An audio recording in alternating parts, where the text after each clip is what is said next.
eu acredito que pessoas apaixonadas são apaixonadas por uma única coisa, porque descobriram significado naquilo que fazem.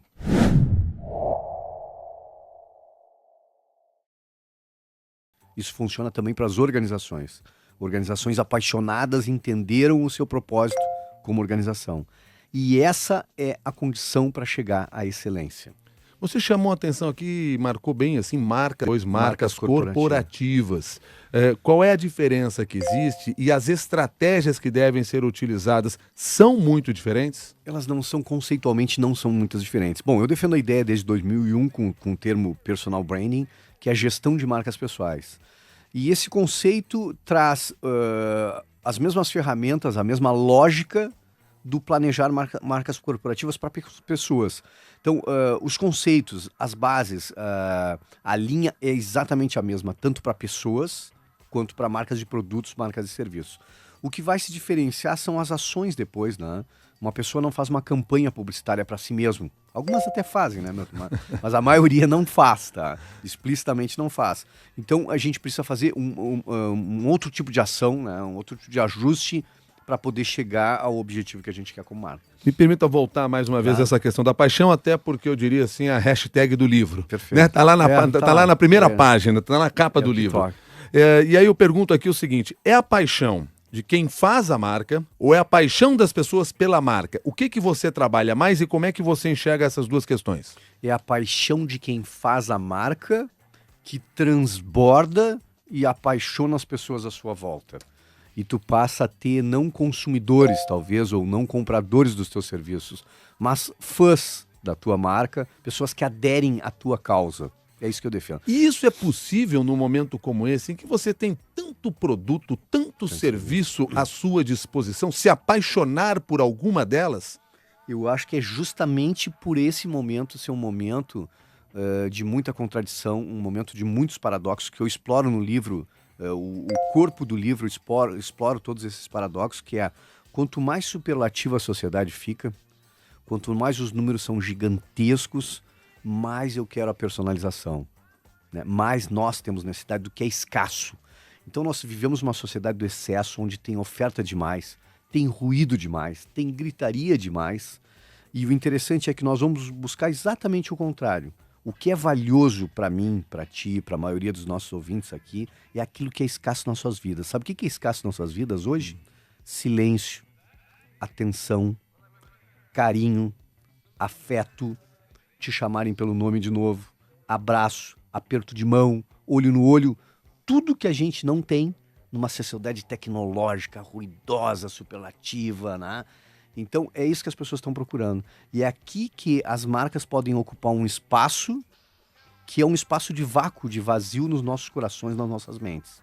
Arthur Bender, nós falamos aqui, citou aqui, por exemplo, silêncio, você citou carinho. Carinho, afeto, atenção. Você citou várias coisas que são muito pessoais.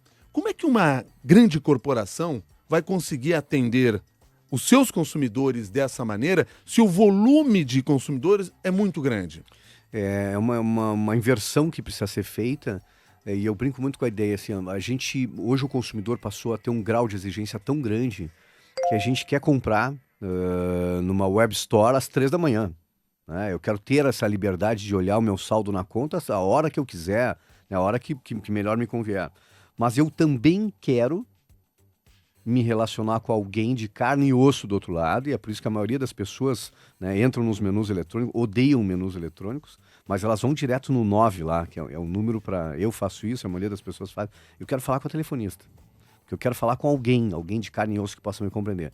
Então é uma dualidade, é uma exigência muito grande. Vejam o que os bancos fizeram com a gente nos anos 80. Né? Criaram os bancos 30 horas, 24 horas, e nos mandaram para casa, nos puniam que a gente fosse nas agências. O que aconteceu?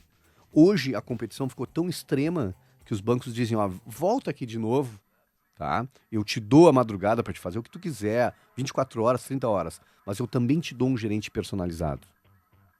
E se tu olhar o movimento, esse movimento é uma exigência do consumidor, porque eu quero também. E as empresas vão ter que se reinventar com a ideia de poder oferecer em massa, uma grande massa, mas também tratar com personalização, fazendo um a um. Né? Apesar disso e dessa consciência que existe da necessidade de se trabalhar nesse sentido, você mesmo abre o livro mostrando uma angústia que não é só sua, uma angústia que é de todos os consumidores, da dificuldade que se tem, da impessoalidade no tratamento que existe com as empresas, com os prestadores de serviço, como se eles não estivessem dando bola para o seu consumidor. Por que isso ainda acontece? Eu acho que se a gente fizer um retrospecto do mercadológico, da abertura das importações para cá, da estabilidade da moeda, estamos falando do início dos anos 90, 92, 94, eu acho que melhorou muito o mercado, a qualidade do serviço. Por quê? A gente passou a ter comparações, né? A gente passou a se abrir o mercado brasileiro para o mercado mundial e o consumidor passou a ter opções. O consumidor entendeu, ficou mais inteligente, ficou mais crítico, pôde reclamar. Mas eu confesso, Milton, que sou um crítico e eu vejo que a gente está muito distante ainda do encantamento. Na maioria dos lugares onde a gente busca produtos e serviços, a gente não espera muito mais do que receber o justo, né, e aquilo que a gente está pagando. Mas encantamento mesmo, de sair realmente encantado, de ter uma experiência maravilhosa, mesmo pagando caro em alguns lugares, a gente está muito distante ainda disso, né?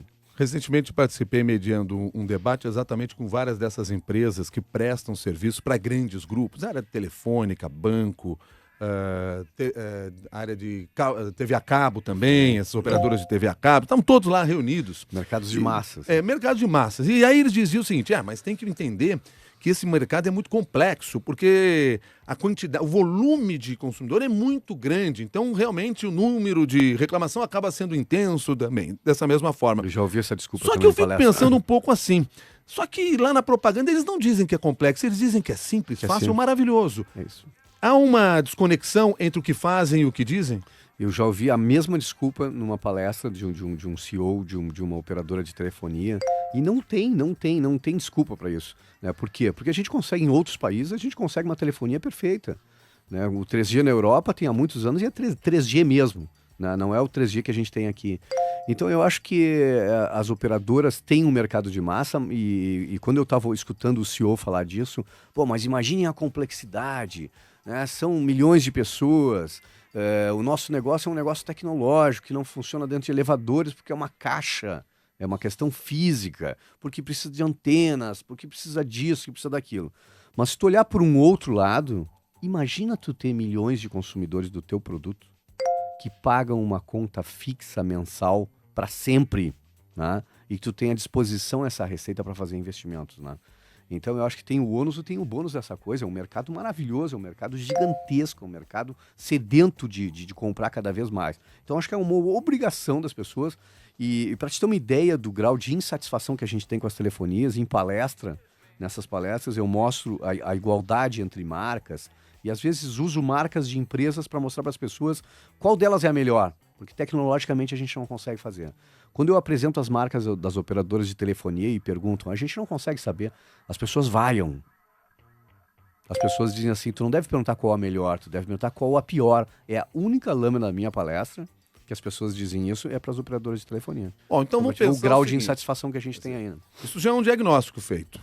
Como é que se começa a reconstruir isso? Qual é o trabalho que tem que ser feito? Eu acho que pensando marca, estratégia de marca, eu te diria o seguinte, nós como consumidores queremos marcas íntegras.